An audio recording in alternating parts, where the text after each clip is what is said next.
Welcome to Season 3 of SkillCast, the podcast by the London Organisation of Skills Development. I'm Nurbanu, I'm your host. I'm beyond excited to kick off another season of powerful insights, real conversations, and game-changing skills. This season, we're leveling up, bringing you deeper conversations with experts and visionaries who are redefining success. From mindset shifts to must-have skills, we're unpacking what it really takes to stay ahead in an ever-evolving world. So if you're ready to learn, grow, and be inspired, you're in the right place. Let's get started.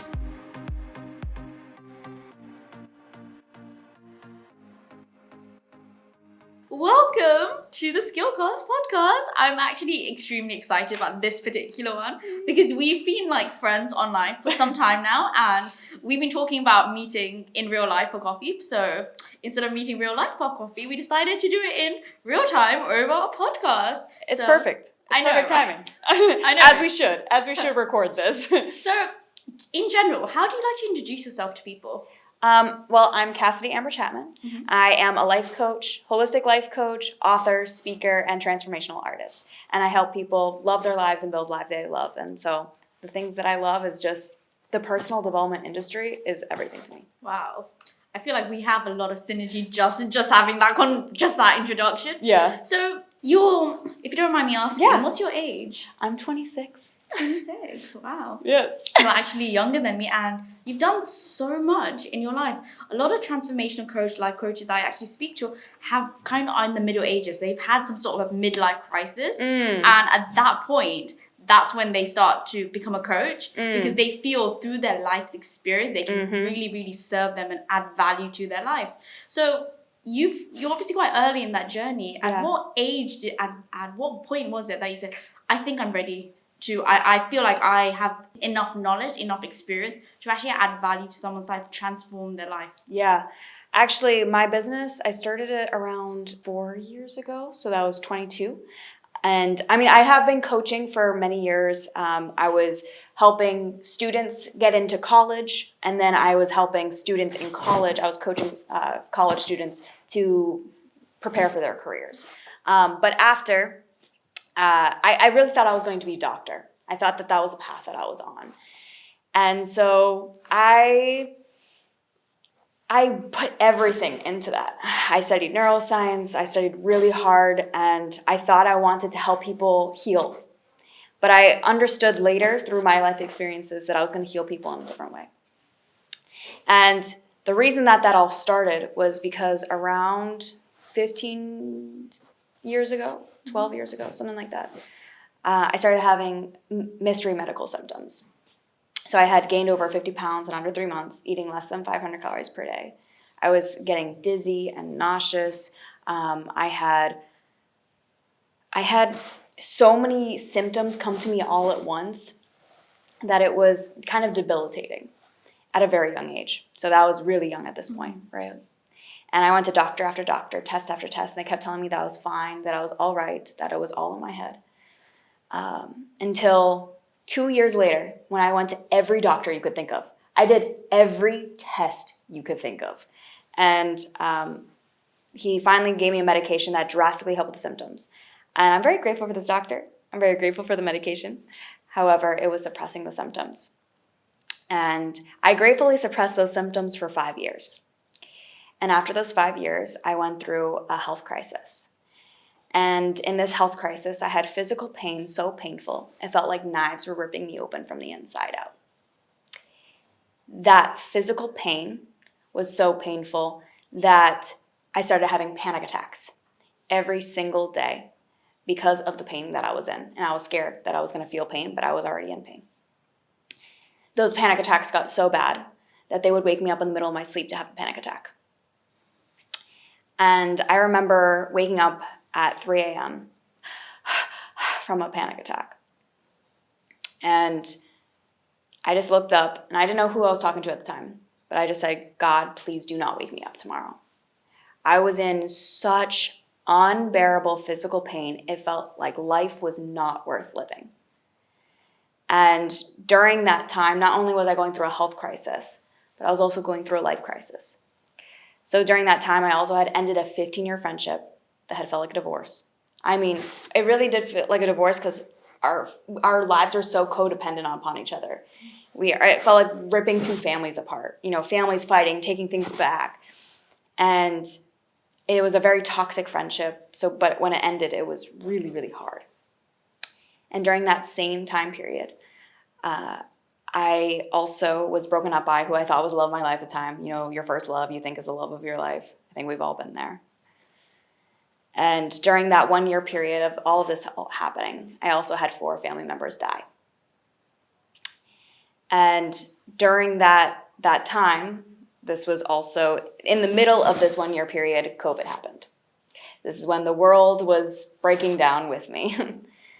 And I really felt like it was the darkest time of my life. And I will never forget what woke me up. One of my family members who died, he was 32 years old. And a couple days before he died, he texted me, Cassidy, I don't want to die. I have so much left to live. I have so much left to experience. I do not want to die. And every time I think back to that text message, I get chills because I didn't know what to do. All I could do was comfort him. And a couple days later, he died. And so I felt this immense duty to not only live for myself, but for him and for everybody else that doesn't have a chance to live. And even though I had been sick now for almost 10 years, and I was in a health crisis where doctors were looking me in the eye and saying, I'm so sorry, I can't help you. And going to doctor after doctor, they're saying, I'm so sorry, I can't help you, I'm so sorry. And I took a black notebook and I wrote down Cassidy's health plan or Cassidy's healing plan. I can't remember which one. And in that moment, I decided I was going to get healthy and absolutely nothing was going to stop me. And it brought me down the most incredible journey of healing physically, of healing mentally, of healing emotionally, of healing spiritually. It brought me down a path of finding love for myself like I never was possible. It was a path of finding magical miracles, signs, and synchronicities that I never knew was possible. And people, they felt my energy. They were like, what the heck happened? Like, who are you? And I didn't really mean to start my business. I didn't really mean to start this all, right? People kept asking me, what was that one tool? What was that one diet? What was that one healing modality? And I told them it was not one thing. It was absolutely every single decision I made in the direction towards my health. And I said I could write an entire book about it. And so I did. I wrote my book, The Vibrancy Codes. And that book went off to be #1 new release on Amazon, which, again, as a young entrepreneur, I just couldn't even believe that was even possible. It was just because people were sharing it with each other. And people were asking me, what did you do? How can, help? And I ended up having a couple clients and referrals exploded. And like I said, I didn't really mean to start this, but what I know is I'm really good at helping people transform their lives only because I've helped people transform their lives. And because people then went off to tell, oh my God, you have to go see this girl. You have to go try out a session with her. And then they're, clients for life. So for me, it wasn't about, let me go off and change lives.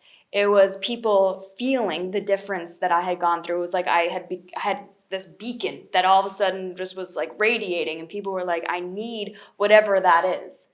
And that's how everything started. And of course, my business has changed and morphed over the years, but that is how it all started and how I am so confident in the ability to transform lives. I want to say I'm sorry about everything you've been through, but I feel like what you've been through has probably been a blessing in disguise. Such a blessing. Because if it wasn't for these life experiences so early on, you wouldn't be where you are today. Yeah. And the way you look at it, as you kind of see it as an open door with a light, where it's like your calling that was coming. So I feel like you're divinely blessed for in some way possible that you were meant to do this. Absolutely. And the fact that you've been through so many chronic health conditions and things like it really fascinates me, because I never would have guessed. Yeah. It's absolutely crazy and mad that you've come this far.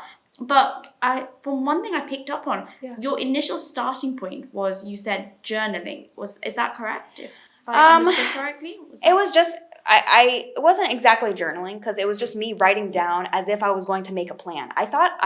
Because I had studied neuroscience, I thought I was going to read research and I was going to figure out through research. Okay. And so I was going to read research till my eyes bled.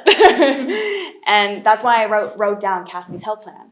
But I ended up finding that learning to listen to my body's intuition, to where it told me where to go. My body already knew what it wanted, what it didn't want. The relationships that needed to go. It needed the specific foods I wanted to stay away from. There were some specific foods that I needed to, have. There were specific practices. It was all from listening to my body's intuition versus, reading research. Although a lot of the research does back up a lot of the practices that our bodies naturally want to go to. Okay, interesting. Yeah. So you're saying that your body was giving you signals. So what I've heard is, correct me if I'm wrong here, is that people that have a traditional, like let's say American diet, they basically are cluttering their bodies, their health, their minds, and it's kind of taking them further away from their intuition and their health. What was your diet like?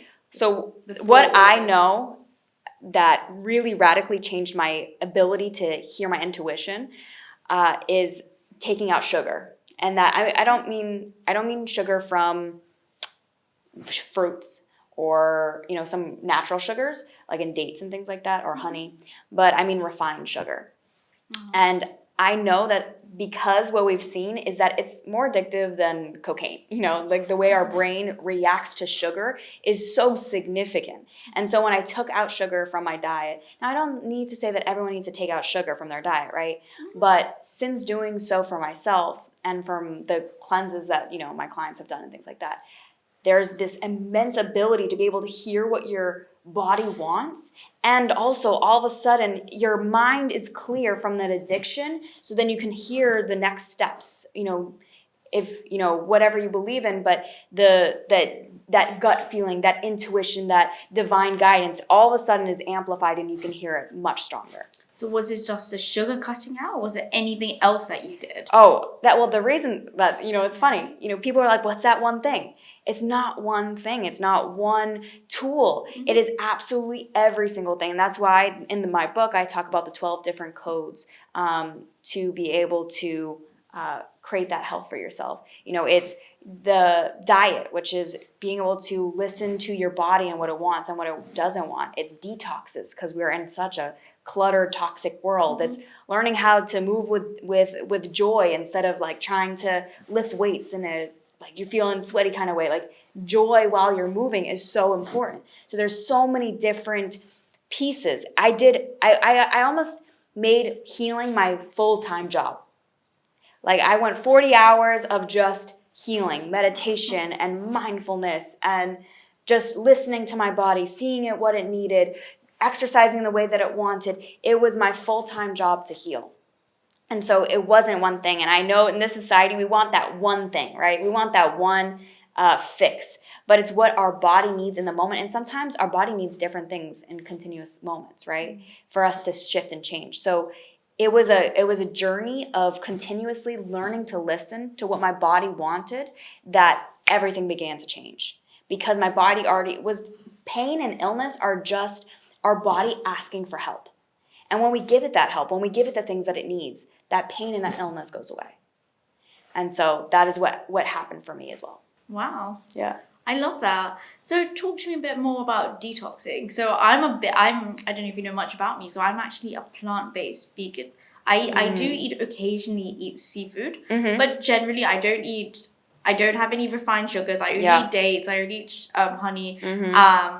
I'm only having maple syrup, everything natural. And I'm very, very conscious. I look at the packet of every ingredient. So in most restaurants I can't eat it. I just end up eating vegetables because I just don't know how they prepared it, because I really think about both the intention and the ingredients that they're using. Even if they're saying, oh, we're just putting chopped tomatoes in there, but then you're in that chopped tomatoes you're putting, there's probably all of these extra added preservatives, extra sugar that you haven't even reported on the packet. So I'm very, very cautious and very mindful. And the reason why I do that particularly because I really believe my body is my holy temple. And if I'm not fully functioning in full clarity in my mind, I know that's going to set me back further. Yeah. I want to be ahead of the game. I want to have that mental clarity and just be on my A game. Yeah. So that's my reasoning why I do it. And I'm also a meditator as well. So I meditate every morning. And I know if I'm going to eat something really heavy, very groggy, a lot of Indian food, if you're familiar with, like we've got things like biryani, chicken tikka masala, is heavy and flooded with flavors and oils. And the more flavors, yes, it's really flavorful in the moment, but it's quite difficult for your bodies to digest it. So it sets you back a few steps. So for me, I've made that conscious decision for myself. So sometimes when I go out with friends and things, they're like, oh, but you're really not enjoying life. But actually, I do like this life. And they say, but your food is so bland. All you're eating is broccoli and cauliflower. But like, I actually like this and it's good for me. So yeah, I completely see where you're coming from about eating. Your body knows what it wants. And I really believe that's where my body goes. Even so, like in our lobby right now, we've actually kept some croissants and there's some cakes and there's a really nice, beautiful aroma of bakery coming from it. But yes, the smell is good. Yeah. But still, I'm not tempted to have it. And I feel like I've naturally trained my body to stay away from these particular types of food. But one thing that I've noticed is when I do juices and do cleanse, I feel like I feel like my body's over detoxing. I find that sometimes I get a lot of acne and breakouts from detoxing. I don't know, is it I don't know, does detox not work for my body? Or is it my body taking toxins and bringing it to the surface? I was wondering if you could shed some light on that. I talk about this in my book as well, is you have to be careful of healing crises. But they're actually good. That means there's a lot of toxins, right? And they're trying to come up to the surface. So if they're happening, then it's a good thing. It means you're getting rid of things. I used to have, when I was detoxing a lot, I had these rolling rashes. So like a rash would show up and then disappear and show up somewhere else. And it was like, it's called rolling rashes. And so these are like, especially because our biggest organ is our skin. And when things come out of our skin, it's really good. We think of rashes as bad things, but actually it's things coming up to the surface to be let go, right? Or it's our body saying, hey, something's wrong, you know? So we do have these healing crises. I had really, really bad headaches that when this was all happening, when I was starting to heal, but it was also because I was rewiring my brain in such a fast manner that, you know, I was doing lots of hypnotherapy. I was doing many different hours of meditation. And what we've seen is after 8 to 12 weeks of regular meditation, your brain changes its function. It changes its neurological wiring. And the reason I was changing so fast was it was creating these headaches, which is actually a really good thing. And it was making me exhausted and I was sleeping a lot, but sleep is really healthy. It's really good when you're in a healing crisis.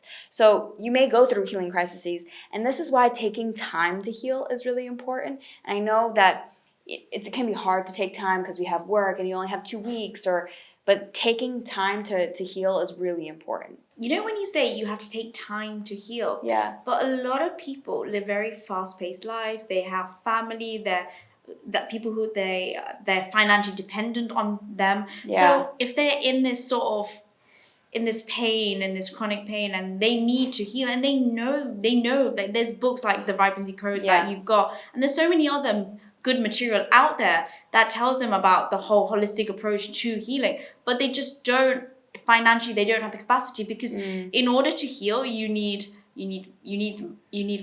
financial resources in general. So both buying healthier foods, because nowadays vegetables are actually more expensive than buying like a burger and chips. Going to the gym or getting a PT is it's expensive and it's time consuming. So people in that situation, how can they heal? Well, I always say start with one thing at a time. Like that's the only way, is you change one tiny thing at a time. You have 1 minute of meditation and then the next day you do 2.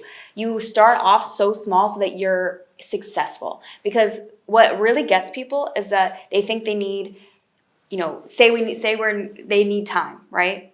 But they feel like, oh, I don't have any time. You have a minute, you have 2, you have 3, you have 4. And when you build up on that and you have that success that you were able to use that minute for yourself, you were able to use that 2 minutes for yourself, you were able to use that 3 minute for yourself. Once you can get it up to probably an hour a day, right? Because an hour a day is something that's very manageable, even if you're working a full-time job. even if you have a lot of kids and you're doing 10 different things at a time. I know we live really fast-paced lives, but sometimes we have to give ourselves those couple of minutes. You have a couple of minutes from when the first moment you sit in your car to go to work. You can take a moment to breathe because your body is in constant stress. So if you're putting it right back into alignment with calm nervous system, with somatics, you can get yourself back like that. And the reason that there's so much illness a lot of the time is because of these stress hormones, cortisol. And so what you can do is really take that 1, 2, 3, 4 minutes and you just stack it up. And then that way you can create the time.